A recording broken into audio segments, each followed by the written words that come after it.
Okay, Tipu trouble ವಿಶೇಷ ಕಾರ್ಯಕ್ರಮಕ್ಕೆ ಸ್ವಾಗತ. ಇದು ಚರ್ಚೆ ಆಗ್ತಾ ಇದೆಯೋ ವಾಗ್ವಾದ ಆಗ್ತಾ ಇದೆಯೋ ಗೊತ್ತಿಲ್ಲ. In the heat of the argument meaning melts away ಅಂತ ಹೇಳ್ತಾರೆ. ಅದು ಬಹುಶಃ ಒಂದು ಕ್ಷಣಕಾಲ ನಮ್ಮ ಸ್ಟುಡಿಯೋದಲ್ಲಿ ಆಯಿತು ಅಂತ ಕಾಣಿಸುತ್ತೆ. ಆಗತ್ತೆ, ಇಂಥ ವಿಚಾರಗಳೇ ಹೇಗಿದೆ. ನಾವು ಮುಖ್ಯವಾಗಿ ಶ್ರೀರಂಗಪಟ್ಟಣದಲ್ಲಿ ಒಂದು ಅಲ್ಪಸಂಖ್ಯಾತರ ವಿಶ್ವವಿದ್ಯಾಲಯ ಬರಬೇಕಾ ಬೇಡವಾ, ಬರದಾರಿ ಯಾಕೆ ಅನ್ನೋದ್ರ ಬಗ್ಗೆ ಒಂದು ಆರೋಗ್ಯಕರವಾದ ಚರ್ಚೆ ಮಾಡೋಣ. ಮುಸ್ಲಿಂ ಮಕ್ಕಳಿಗೆ ವಿದ್ಯಾಭ್ಯಾಸ ಸಿಕ್ಕಿಲ್ಲ, ಓಕೆ, ಕೊಡ್ಸೋಣಂತೆ. ಈಗ ನಾನು ಚಂದ್ರಶೇಖರ್ ಪಾಟೀಲ್ ಬಹಳಷ್ಟು ಹೊತ್ತಿಂದ ಸುಮ್ಮನೆ ಕೂತ್ಕೊಂಡು ನಮ್ಮ ಚರ್ಚೆಯಲ್ಲಿ ಭಾಗವಹಿಸ್ತಾ ಇದ್ದಾರೆ. ಅವ್ರಿಗೊಂದೊಂದು ಪ್ರಶ್ನೆ ಇದೆ. ಈಗ 5 ಕಡೆ ಯೂನಿವರ್ಸಿಟಿ ಬರ್ತಾ ಇದೆ, ಅಲ್ಲಿ ಎಲ್ಲೂ ಇಲ್ದಿರೋ ಗಲಾಟೆ ಕರ್ನಾಟಕದಲ್ಲಿ ಮಾತ್ರ ಪ್ಲೀಸ್. 5 ಕಡೆ ವಿಶ್ವವಿದ್ಯಾಲಯ ಬರ್ತಾ ಇದೆ, ಇದು ಒಂದೇ ಅಲ್ಲ, ಕರ್ನಾಟಕದಲ್ಲಿದೆ. ಇಲ್ಲಿ ಇಷ್ಟೊಂದು ಚರ್ಚೆ, ಬಿಸಿ ಬಿಸಿ ಆದ ವಾತಾವರಣ, ವಾದ ವಿವಾದಗಳು ಇಲ್ಲೇ ಯಾಕೆ ನಡೆಯುತ್ತೆ, ಬೇರೆ ಕಡೆ ಯಾಕೆ ನಡೆಯಲ್ಲ? ಬಿಹಾರ್ ನಡೀತಾ ಇದೆ. ನಡೀಲಿ. Yes, let me example. ದಯಮಾಡಿ ನಾನು ಮಾತಾಡೋ ಮುಂದೆ ತಾವು ಯಾರು ಮಾತಾಡಬಾರ್ದು. ನಾನು ಭಾಳ ಮಾತಾಡೋದಲ್ಲ. ಮೊದಲನೇದು, ಇತಿಹಾಸವನ್ನು ತಿರುಚಬಾರ್ದು. ಸರಿ. ಮತ್ತು ಗಂಭೀರವಾದ ಚರ್ಚೆ ನಡೆದಾಗ ಯಾರು ಕಿರುಚಬಾರ್ದು. ಸರಿ. ತಿರುಚಬಾರ್ದು ಮತ್ತು ಕಿರುಚಬಾರ್ದು. ಸರಿ. ಹೌದಾ? ಈಗ ಒಂದು ಪ್ರಶ್ನೆ, ಇಂಡಿಯಾದ ಎಲ್ಲ ಕಡೆಗೆ, ಬೇರೆ ಬೇರೆ ಕಡೆಗೆ ಇಲ್ಲದೇ ಇದ್ದಂಥ ಒಂದು ಗೊಂದಲ, ಒಂದು ಅನವಶ್ಯಕವಾದಂಥ ಉದ್ವೇಗ, ಅನವಶ್ಯಕವಾದಂಥ ಈ ಗಲಾಟೆ ಕರ್ನಾಟಕದಲ್ಲಿ ಮಾತ್ರ ಯಾಕೆ ಅಂತಂದರೆ ಅದು ಕರ್ನಾಟಕದ ಒಂದು ವಿಶೇಷ. ಇಲ್ಲೇ ಸ್ಪೆಷಲ್ಲು. ಇಲ್ಲಿ ಸಂಘ ಪರಿವಾರದ ಸುಪಾರಿ ಚಿಂತಕರು ಕೆಲವರು ಇದ್ದಾರೆ. ನಾವು ಸುಪಾರಿ ಹಂತಕರು ಅಂತಾವಲ್ಲ, ಹಂಗೆ ಸುಪಾರಿ ಚಿಂತಕರು ಕೆಲವರು ಇರ್ತಾರೆ. ಭೈರಪ್ಪನಂತವರು, ಚಿದಾನಂದ ಮೂರ್ತಿ ಅವರು, ಅವರ ಅಜೆಂಡಾ ಏನಪ್ಪಾ ಅಂತಂದ್ರೆ ಮನುಧರ್ಮಶಾಸ್ತ್ರವೇ ಈ ದೇಶಕ್ಕೆ ಅತ್ಯಂತ ಆದರ್ಶವಾದಂತ ಒಂದು ಧರ್ಮ. ಅಂದ್ರೆ ಅವರಿಬ್ಬರಿಂದ ಇದು ಅವರು ಮುಖವಾಣಿ, ಅವರು ಮುಖವಾಣಿಗಳು. ಅವರು ಅವ್ರು ಯಾಕೆ ಬೇಡ ಅಂತಾರೆ? ಟಿಪ್ಪುವಿನ ಬಗ್ಗೆ ಅವರ ವಿರುದ್ಧ ಅಲ್ಲ, ನಾನು ಟಿಪ್ಪು ಬಗ್ಗೆ ಮಾತಾಡ್ತಾ ಇಲ್ಲ. ಫಸ್ಟ್ ನಾನು ಕ್ಲಾರಿಫೈ ಮಾಡ್ತೀನಿ ಎವರಿಬಡಿ. ನಮ್ಮ ಚರ್ಚೆಯ ಕೇಂದ್ರ ಬಿಂದು ಶಿಕ್ಷಣವನ್ನ ಹರಡಬೇಕು ದೇಶ, ರೈಟ್? ಅದರ ಬಗ್ಗೆ ಯಾರ್ದು ಅಪವಾದ ಇಲ್ಲ. ಆದ್ರೆ ಒಂದು ಅದು ಮೂಲಭೂತವಾಗಿ ಅದನ್ನ ಯಾರು ಇಲ್ಲಿ ವಿರೋಧಿಸ್ತಾ ಇಲ್ಲ. ಆದ್ರೆ ಪರಂಪರೆ ಯಾರ್ಯಾರು ತಪ್ಪು ಮಾಡಿದಾರೋ, ಕಾಂಗ್ರೆಸ್ ತಪ್ಪು ಮಾಡ್ತಾರೋ, ಬಿಜೆಪಿ ತಪ್ಪು ಮಾಡ್ತಾರೋ, ನಮಗೆ ಅದು ಬೇಕಾಗಿಲ್ಲ. ಅಂದ್ರೆ ಮುಸ್ಲಿಂ ಸಮುದಾಯದಲ್ಲಿ ನಿಮಗೂ ಗೊತ್ತಿರೋ ಹಾಗೆ, ನಮಗೂ ಗೊತ್ತಿರೋ ಹಾಗೆ ಶಿಕ್ಷಣ ಕಡಿಮೆ, ಅಲ್ಲಿ ಬಹಳ ವಿದ್ಯಾವಂತ ಸಂಖ್ಯೆ ಕಡಿಮೆ. ಅದನ್ನ ಮೇಲೆತ್ತಬೇಕು. ಓಕೆ, ಎತ್ತಣ. ಆದ್ರೆ ಅಲ್ಲಿ ಟ್ರಬಲ್ ಇದೆ, ಟಿಪ್ಪು ಟ್ರಬಲ್. ಏನಂದ್ರೆ ಆ ಯೂನಿವರ್ಸಿಟಿಗಳನ್ನ ಪ್ರತ್ಯೇಕವಾಗಿ ಮಾಡಿದ್ರೆ ಇನ್ನಷ್ಟು ಮತ್ತೆ ಯಾರು ಇತಿಹಾಸದಲ್ಲಿ ಬ್ರಿಟಿಷ್ನವ್ರು ಮಾಡಿದ್ರು ಆ ಥರದ್ದೆಲ್ಲ ಮತ್ತೆ ನಾವು ಮಾಡಿಕೊಂಡು ಯಾಕೆ ಎಲ್ಲ ಕಾಲೇಜಲ್ಲಿ ಓಪನ್ ಆಪರ್ಚುನಿಟಿ, ಬೇರೆ ಎಲ್ಲ ಜನಾಂಗಗಳು ಯೂನಿವರ್ಸಿಟಿ ಇದೆ, ಇದಕ್ಕೆ ಮಾತ್ರ ಯಾಕೆ ಅಭ್ಯಂತರ ಮಾಡ್ತಾ ಇದ್ದಾರೆ? ಒಂದು. ಎರಡನೇದು, ಈಗ ತಾನೇ ಸಿಮಿ ಎಲ್ಲ ಬಂತು ಅಲ್ಲಿಂದ ಅಂತ ಹೇಳಿದ್ರು ನಮ್ಮ ಪ್ರಮೋದ್ ಮುತಾಲಿಕ್ ಅವರು. ಇವ್ರೇನು ಬೇರೆದು ಹೇಳಿದ್ರು. ನಾನೇನು ಹೇಳ್ತೇನೆ, ನಮ್ಮ ವೈಸ್ ಪ್ರೆಸಿಡೆಂಟ್ ಯಾರು ಈಗ, ಅನ್ಸಾರಿ ಅವರು, ಅವರು ಅಲಿಗಢ್ ಮುಸ್ಲಿಂ ಯೂನಿವರ್ಸಿಟಿಯಿಂದ ಬಂದವರು. ಅವರು ಉಗ್ರವಾದಿ ಅಂತ ಹೇಳ್ತಾರ? ಇವರು ಹೇಗೆ ಹೇಳ್ತಾರೆ ಆ ರೀತಿ? ಅಂತ ಎಲ್ಲ ಜನ ಬಂದಿರೋದು ಅಲ್ಲಿಂದಾನೆ, ಅಲಿಗಢ್ ಮುಸ್ಲಿಂ ಯೂನಿವರ್ಸಿಟಿ. ನಮ್ಮ ಭಾರತಕ್ಕೆ ಸ್ವತಂತ್ರ ತಂದುಕೊಟ್ಟವ್ರ ಜನನೂ ಇದ್ದಾರೆ. ಶಫೀಕ್ ಅವ್ರು ಹೇಳಿದೇನೆಂದ್ರೆ, ಒಂದು ವಿದ್ಯಾಸಂಸ್ಥೆ ಇರ್ಬೋದು, ಒಂದು ಸಮಾಜ ಇರ್ಬೋದು, ಅಲ್ಲಿ ಒಳ್ಳೆ ವ್ಯಕ್ತಿಗಳು ಉತ್ಪನ್ನ ಆಗ್ತಾರೆ, ಕೆಟ್ಟ ವ್ಯಕ್ತಿಗಳು ಉತ್ಪನ್ನ ಆಗ್ತಾರೆ. ಅವರೆಲ್ಲರೂ ಉತ್ಪನ್ನ ಆಗ್ತಾ ಇರೋದು ನಮ್ಮ ಭಾರತ ಖಂಡದಲ್ಲೇ ಆಗಿದೆ. ಇದನ್ನ ಈ ವಿವಾದನ ಬೇರ್ಪಡಿಸಿ ಶಾಂತಿಯಿಂದ ಇದ್ದು ಎಜುಕೇಶನ್ ಸ್ಪ್ರೆಡ್ ಮಾಡೋದು ಒಂದು ನಡೆಯುವಂಥದ್ದು. ಆ ಸ್ಪ್ರೆಡ್ ಮಾಡೋ ಭರದಲ್ಲಿ ಇಲ್ಲದ ಕಿತಾಪತಿಗಳು ಮಾಡಬಾರದು. ಅಲ್ಪಸಂಖ್ಯಾತರಾಗಿರಲಿ ಅಥವಾ ಇನ್ನೂ ಅದರಲ್ಲೂ ಒಂದು ಅಲ್ಪಸಂಖ್ಯಾತರಲ್ಲಿ ಮಹಾಮಹಿಮರಿದ್ದಾರೆ, ಅನ್ಸಾರಿ ಹೇಳಿದ್ರು, ಎಲ್ಲ ಇದ್ದಾರೆ. ಬಟ್ ಅಲ್ಲೂ ಕಿತಾಪತಿ ಮಾಡೋರು ಇದ್ದಾರೆ ಅಂತ. ನಾನು I will go back to Pramod. Let me take before you. ನೀನ್ ಮತ್ತೆ ನಿಮ್ಮ ನೆಕ್ಸ್ಟ್ ಸರಿ ಬರುತ್ತೆ. ಪ್ರಮೋದ್ ಸರ್, ನೆಕ್ಸ್ಟ್ ನೀವೇ ಬರ್ತೀರಾ. ಪ್ರಮೋದ್ ನಮಸ್ಕಾರ. ನಮಸ್ಕಾರ, ಹೇಳಿ ಸರ್. ಈಗ ಬಿಜೆಪಿ ಸರ್ಕಾರ ಯೂನಿವರ್ಸಿಟಿಗೆ ಭೂಮಿ ಕೊಡಬೇಕು ಅನ್ನೋದ್ರಲ್ಲಿ ಒಂದು ಭಿನ್ನಾಭಿಪ್ರಾಯ ಕಾಣಿಸ್ತಾ ಇದೆ. ಸುರೇಶ್ ಕುಮಾರ್ ಒಂದು ಮಾತು ಹೇಳ್ತಾರೆ, ಅವರು ಮಧುಸೂದನ್ ಅವರ ಮಾತನ್ನ ನಿರಾಕರಿಸ್ತಾ ಇದ್ದಾರೆ. ನಿಮ್ಮ ಅಭಿಪ್ರಾಯ?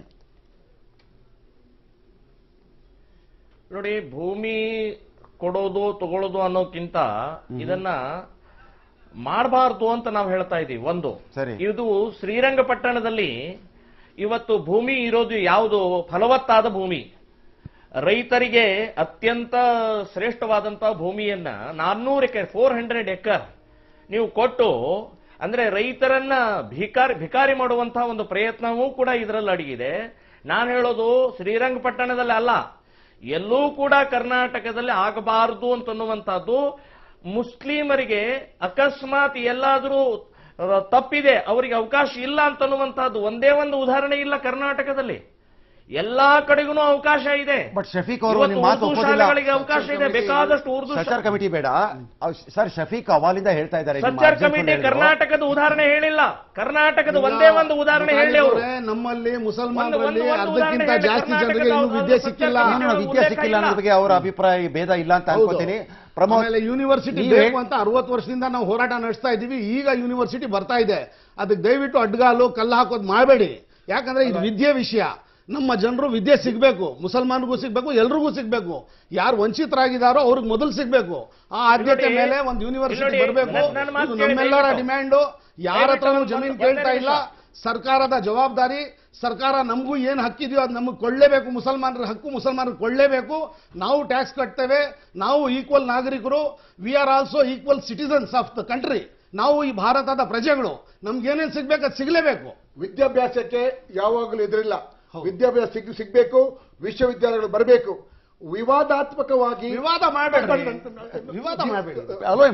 ವಿವಾದಾತ್ಮಕವಾಗಿ ಯಾರ್ದಾದ್ರೂ ಒಂದು ಹೆಸರಲ್ಲಿ ಅಥವಾ ಒಂದು ಜಾತಿಯ ಹೆಸರಲ್ಲಿ ವಿದ್ಯಾಸಂಸ್ಥೆಗಳು ತರುವುದಲ್ಲದೆ ಆ ವಿಶ್ವವಿದ್ಯಾಲಯ ಮಾಡುವುದರಿಂದ ಗೊಂದಲ ಉಂಟಾಗ್ತದೆ. ಆಲ್ರೆಡಿ ಜಾತಿ ಹೆಸರುಗಳಿದೆ. ಈಗ ಮುತಾಲಿಕ್ನವರು ಅಂತೆಲ್ಲ ಮಾತಾಡಿದೆ. ತುಷ್ಟೀಕರಣ ಮಾಡುವುದರಿಂದಾಗಿ ಅಲ್ಪಸಂಖ್ಯಾತರು ಮತ್ತು ಬಹುಸಂಖ್ಯಾತ ಮತ್ತು ವಿಶ್ವಬೀಜವನ್ನು ಬೆತ್ತಿ ಅವರು ಏನೋ ಒಂದು ಹೇಳಿ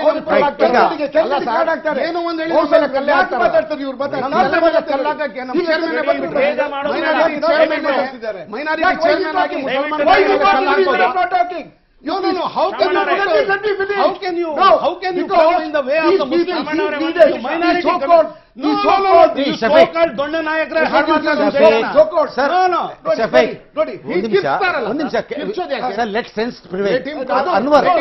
ಅನ್ವರ್ ಅವರು ವಿಶ್ವವಿದ್ಯಾಲಯ ಬರೋದಕ್ಕೆ ವಿರೋಧ ವ್ಯಕ್ತಪಡಿಸಿಲ್ಲ. ಅದನ್ನ ಮಾಡ್ಕೊಳ್ಳಿ. ನಿಮ್ಮ ತಲೆ ಮೇಲೆ ಕಲ್ಲು ಹಾಕಿದ್ದು ನಾನು ಅವರ ವಾಡಿದ ಪ್ರಾಬ್ಲಮ್ ಇತ್ತು ಅನ್ವರ್ ಅನ್ನೋದು ನಮಗೆ ವಿಷಯ ಮಾಡ್ಕೋಬೇಕಾಗಿದೆ. ಅವ್ರಿಗೆ ಈ ಆಕ್ಷೇಪಣೆಗಳು ಎತ್ತಾ ಇದ್ದಾರೆ. ಇತಿಹಾಸಕ್ಕೆ ಹೋಗೋದು ಬೇಡ. ಈಗ ವಿದ್ಯಾ ಸಂಸ್ಥೆಯನ್ನು ಸ್ವಾಗತಿಸೋಣ. ನಿಮ್ಮ ತಕರಾರೇನು? ತಕರಾರೇನು ಹೇಳಿ. ನಾನು as A chairman of the minority commission, knowing my people very well, ನಾನು ನನ್ನ ಸಮುದಾಯ ಬಹುಸಂಖ್ಯಾತರ ಕೆಂಗಣಿಗೆ ಗುರಿಯಾಗಬಾರದು. ಒಂದು ಹೀಗೆ ಬೇರೆ ಬೇರೆ ಹೆಸರಲ್ಲಿ ಜಾತಿಯ ಹೆಸರಲ್ಲಿ ಒಂದು ವಿಶ್ವವಿದ್ಯಾಲಯ ಮಾಡ್ಕೊಂಡು ಹೋದ್ರೆ ಮತ್ತೊಬ್ಬರು ಅವರ ಜಾತಿಯಲ್ಲಿ ಮತ್ತೊಂದು ವಿಶ್ವವಿದ್ಯಾಲಯ ಮಾತನಾಡ್ತಾರೆ. ಇದು ಮುಂಚೆ ಯಾವಾಗ ಚಿಂದಿ ಚಿಂದಿ ಆಗಿತ್ತು ನಮ್ಮ ದೇಶ, ಅದೇ ರೀತಿ ಚಿಂದಿ ಚಿಂದಿ ಆಗ್ತಾರೆ. ಈ ಚಿಂದಿ ಚಿಂದಿಗೆ ಯಾರು ಕಾರಣಕರ್ತರೋ ಅವರ ಮೇಲೆ ಕೆಂಗಣ್ಣು ಹರಿಸ್ತಾರೆ. ಆದ್ರಿಂದ ನಾನು ಕೇಳಿದಿಷ್ಟೇ, ವಿಶ್ವವಿದ್ಯಾಲಯ ಬರಲಿ, ವಿದ್ಯಾಭ್ಯಾಸ ಸಿಗಬೇಕು, ಏನೆಲ್ಲ ಸವಲತ್ತುಗಳು ನಮ್ಮ ಸರ್ಕಾರ ಕೊಟ್ಟಿದ್ದೆಲ್ಲ ಪ್ರಯೋಗ ಪಡ್ಕೊಳ್ಬೇಕು. ಆದ್ರೆ ವಿವಾದಾತ್ಮಕವಾಗಿ ಯಾವುದನ್ನು ತರುವುದು ಸರಿಯಲ್ಲ. ವಿಶ್ವವಿದ್ಯಾಲಯ ತಂದು ಅದರಲ್ಲಿ ಬೇಕಾದ ಎಲ್ಲ ರಿಸರ್ವೇಶನ್ ಕೊಡ್ಲಿ,